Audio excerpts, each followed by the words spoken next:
Hello, good afternoon. Welcome to Literature in English class. My name is Olusola OO. I want us to continue from where we stopped in our permittment class. Last week we discussed some numbers of literary terms or figures of speech. We discussed a list of 10 of these literary terms. And I may mention that we have quite number of literary terms or figures of speech in literature in English. Then we discuss simile. We also discuss metaphor.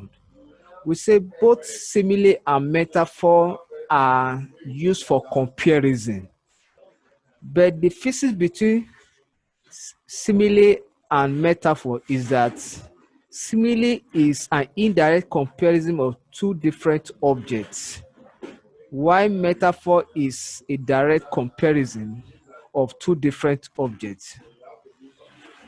And I may mention that the object we want to compare under the class of simile or metaphor must belong to different nature, and so on and so forth.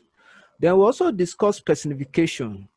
We say personification is the process or art of giving human attributes or human functions or human character to inanimate objects.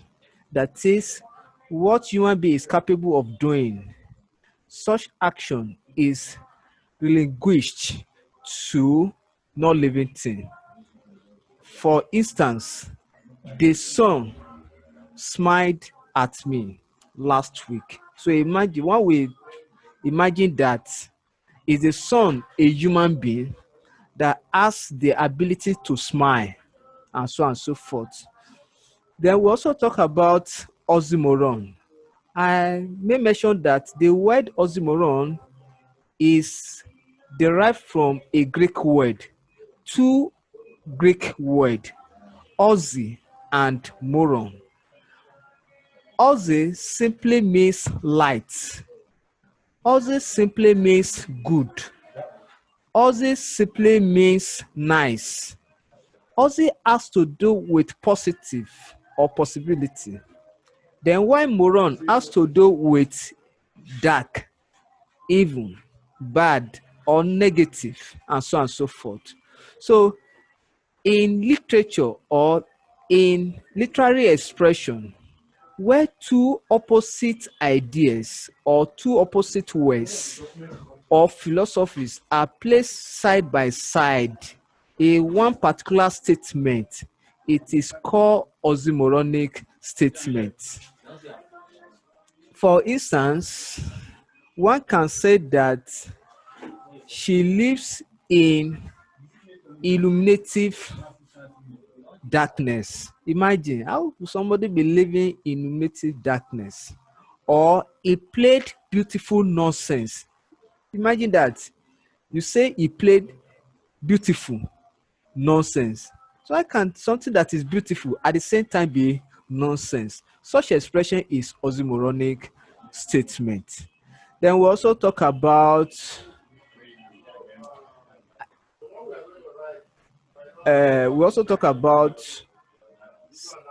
syno- synodose.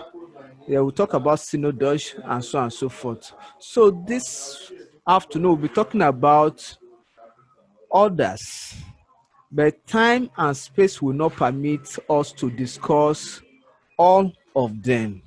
So we're going to begin by looking at symbolism. Symbolism. Now, the word symbolism is an elongation of the word symbol. And when we talk of symbol, symbol is something that gives one a meta knowledge or a meta message or a or that convey picture, and so on and so forth. So symbolism is an idea that makes use of symbols in order to pass information, a particular information, across to viewers or listeners or audience or readers, and so on and so forth. So that is what we refer to as symbolism. So the purpose of using symbol in artistic work of art is to represent a physical image of something. You know, there is this belief that the sense of sight gives knowledge. That is what the eye sees, send information to the brain or to the medulla oblongata. That is the sense behind symbol or symbolism. Now, I, for instance, if you are driving a car and you see a red light, that red light connotes something. There is difference between connotation and denotation. Do not mix connotation and denotation together. When we talk of denotation, denotation has to do with literary meaning of something or a particular word or phrase or concept. But connotation has to do with technical knowledge of something, particularly from symbol or symbolism. So when you see a red light, the red light pass.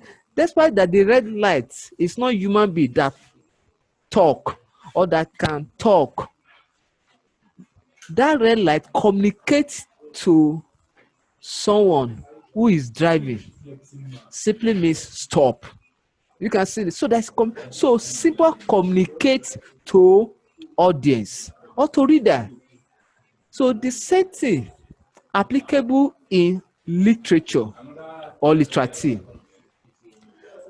For example, when you see cross, whenever you come in contact with cross, it's simply a symbol of Christianity. You imagine, you see that symbol. It simply was the symbol of Christianity. Then when you see blood, blood is a symbol of danger. In fact, I remember in theater department when we are talking about color and acting, you see, then in those days when action is going on, the color that the screen or the theater that the company of cast use in the theater hall is an information or representation of action that is about to take place. So symbol or symbolism is very powerful in artistic work of art. Then the next one is what we call alliteration. Now let me quickly digress to English. The English alphabetical letter is stratified into two. We are the vowel letters and we have the consonant letters. Then also in the study of English, particularly in oral English, we have what we call vowel sound and we have what we call consonant sound. So this is what is applicable in alliteration and assonance. Now when we talk of alliteration, alliteration is the representation and continuous repetition of a particular consonantal letter or sound in a line of poem or poetry. That is, when a particular consonant sound is repeated in the same line, or particular consonant letter is repeated in the same line of a particular poem, then most of the time they will ask you that what is the dominant literary term used in this line, and that is why you need to open your eagle eyes and look at the words in that poem. So if you find out that in a particular line, a particular letter or sound that belongs to consonants is used repeatedly, maybe particularly at initial position of different words. We are not saying the same word, not the same English word, different English words, but having the same initial letter or sound, then we can say alliteration feature in.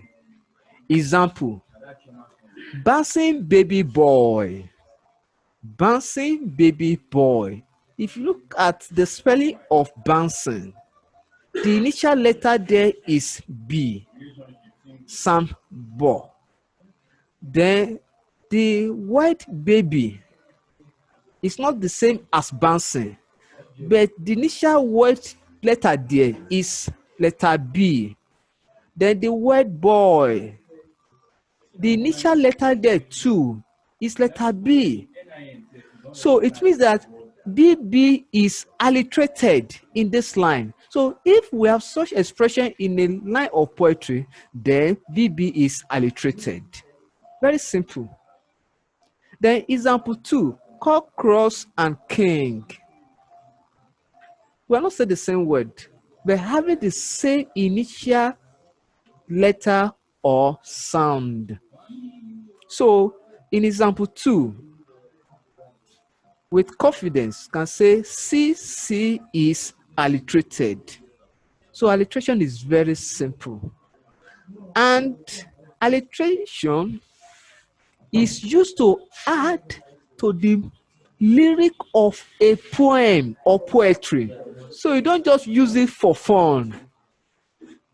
It has a literary function that it performs in artistic work of art, particularly poetry, because it added to the lyrics of the poem. Then the next one, assonance. Permit me to say this, that assonance is the direct opposite of alliteration. So since alliteration deals with consonantal sound or letters, then the direct opposite of consonants is vowel. So this simply means that consonants deals with vowel letters or vowel sound in a line of poetry, particular line of poetry. That's what we call adjustment. We're not saying when adjustment takes place, but this repetition is on the same line of a poem. Then we cannot say assonance takes place or feature in, or alliteration takes place or feature in. But the knowledge here is that assonance is the continuous use or continuous repetition of a particular vowel letter or sound in a line of poetry.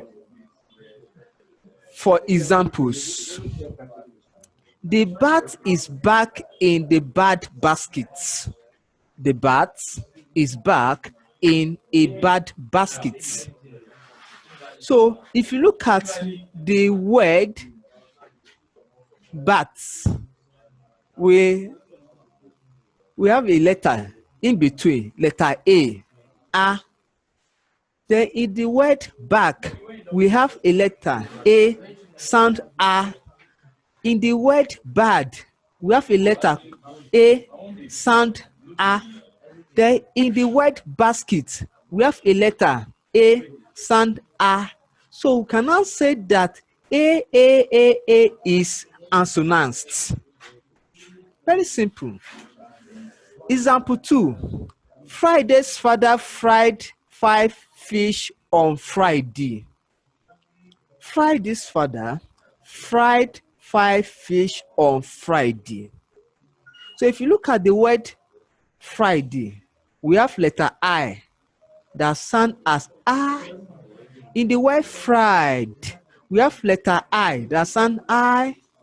In the word fish, we have the letter I.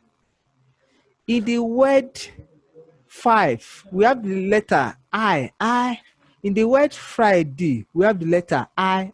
So we can now say I is assonance. So that is alliteration. So both alliteration and assonance add to the musical lyric of a poem or poetry. So it added value. So it has literary function. So it is not used just for its fun. No. Although it is fun. Now let me sound this. Do not mix assonance and alliteration with pun. Pun is different from alliteration. Pun is different from assonance. So do not mix them together. Pun simply means playing on words. So if you read the work of Professor Wole Soyinka, good numbers of his work, you find pun where you play on words, particular words having different meanings, and so on and so forth. So do not mix assonance and alliteration with pun. Pun is quite different from assonance and alliteration. All right. Now let's quickly go to irony. You see, I always say this whenever I'm talking about irony. If you understand literature, particularly irony, you will insult your friend, or you can insult your friend, and he or she will not know. In fact, he or she will be in the communicative process, and he or she will not know.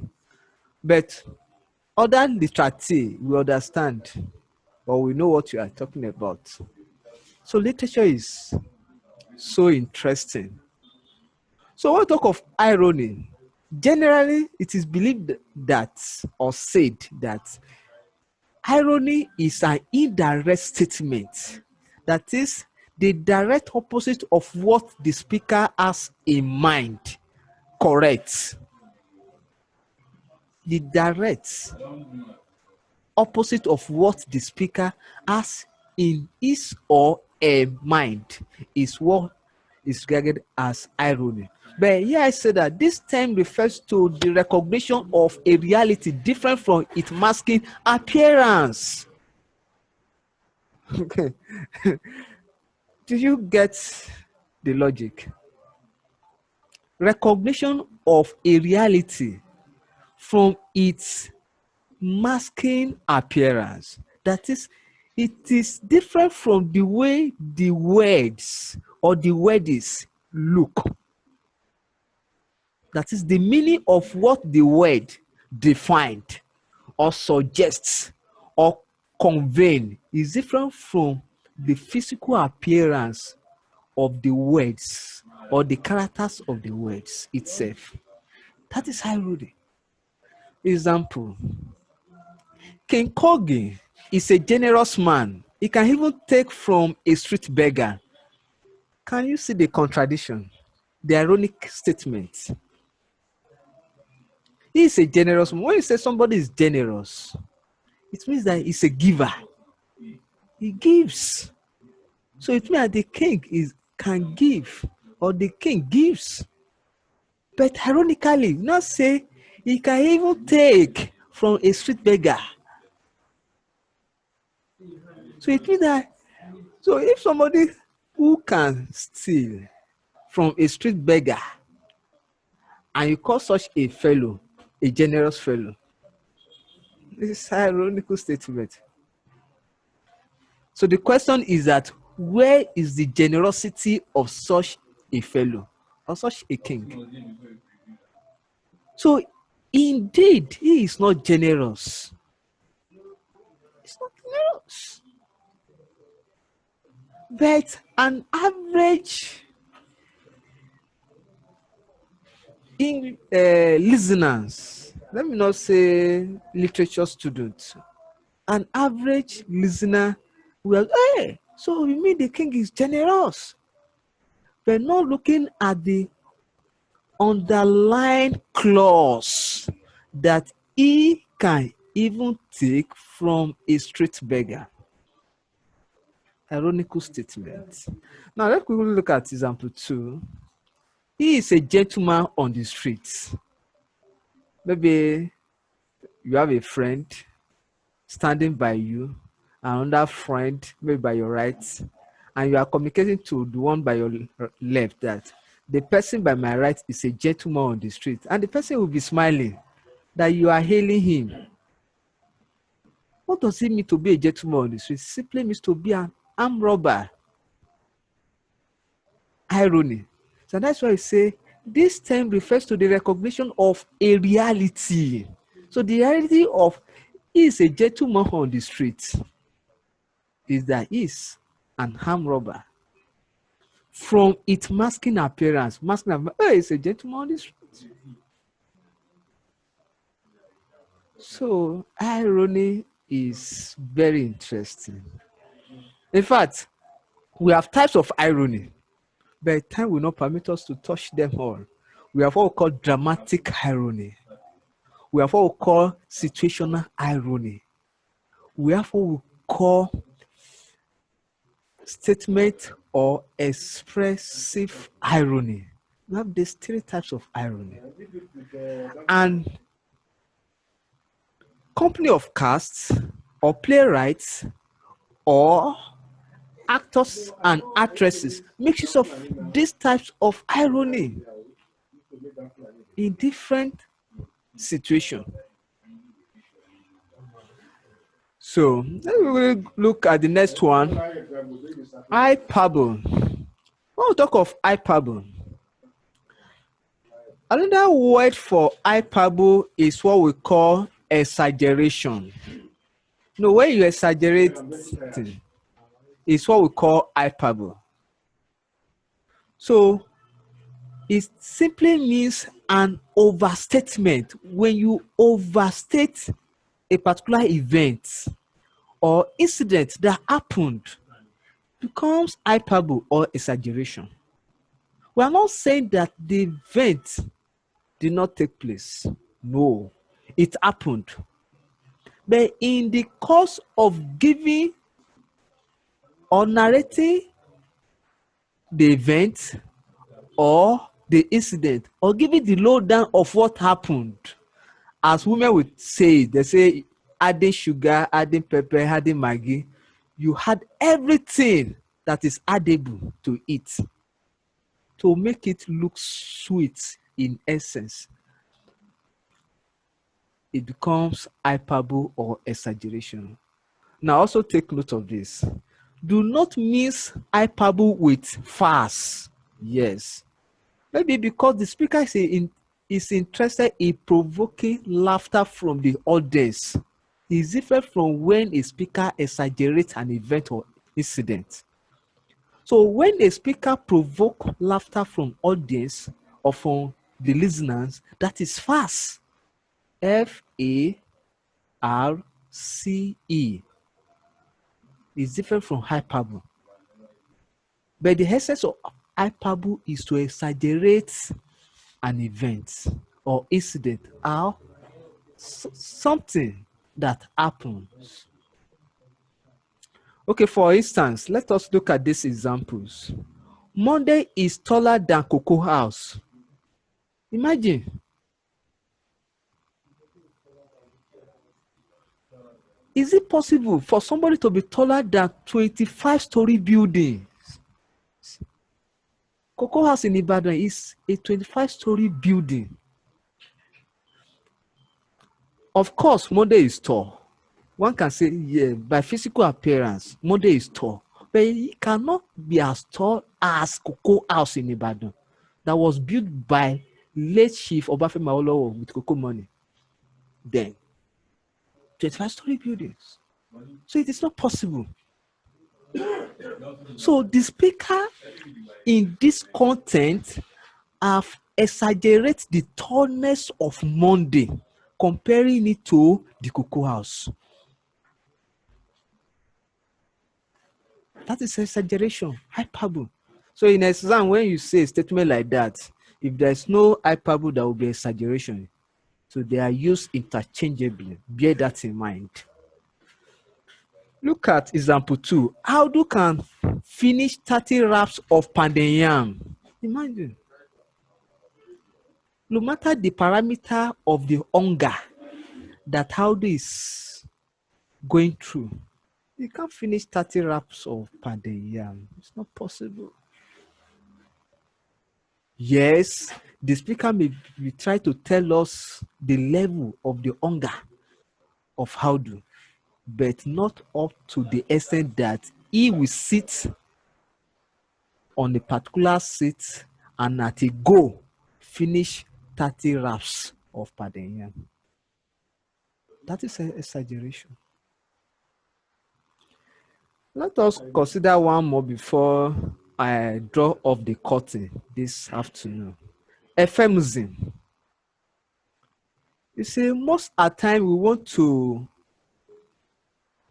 to present an issue that is unpleasant in a pleasant way.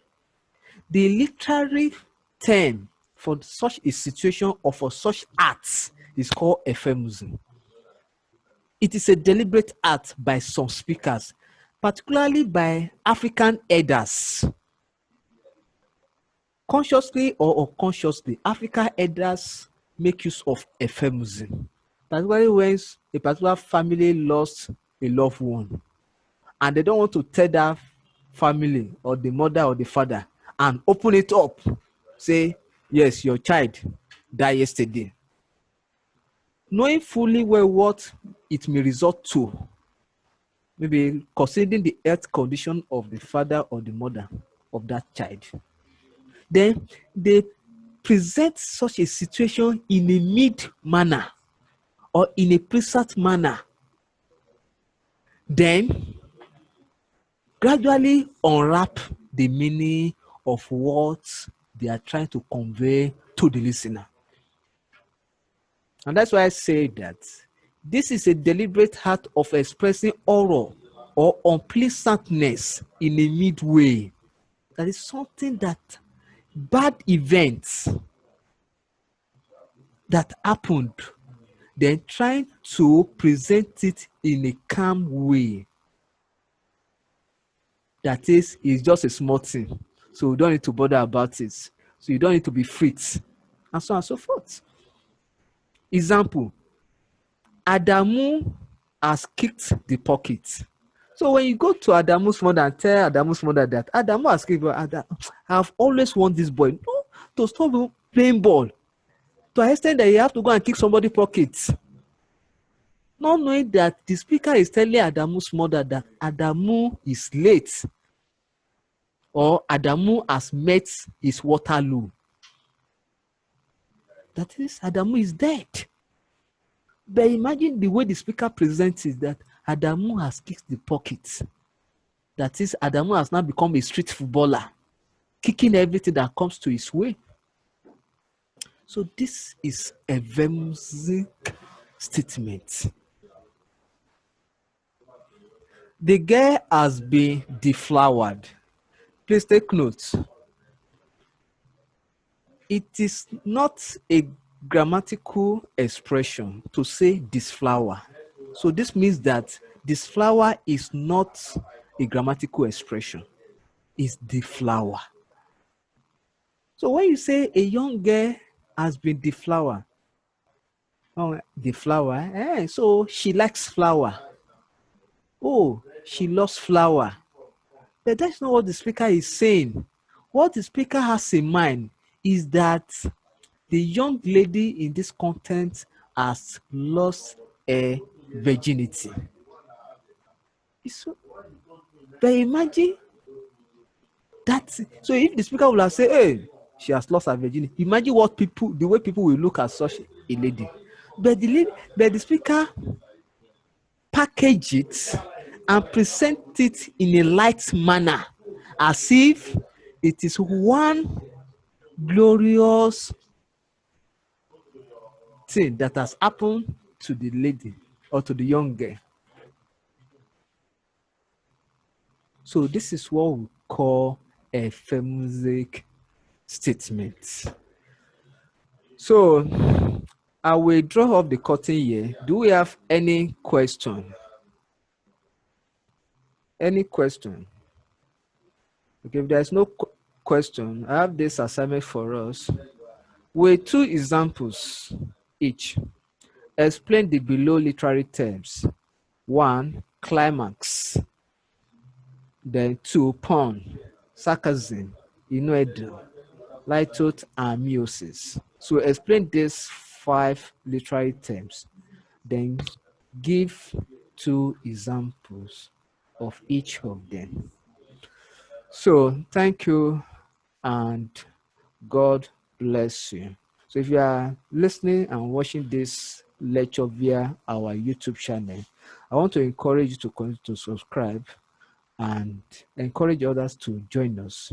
And we parrot to give you the best. Thank you.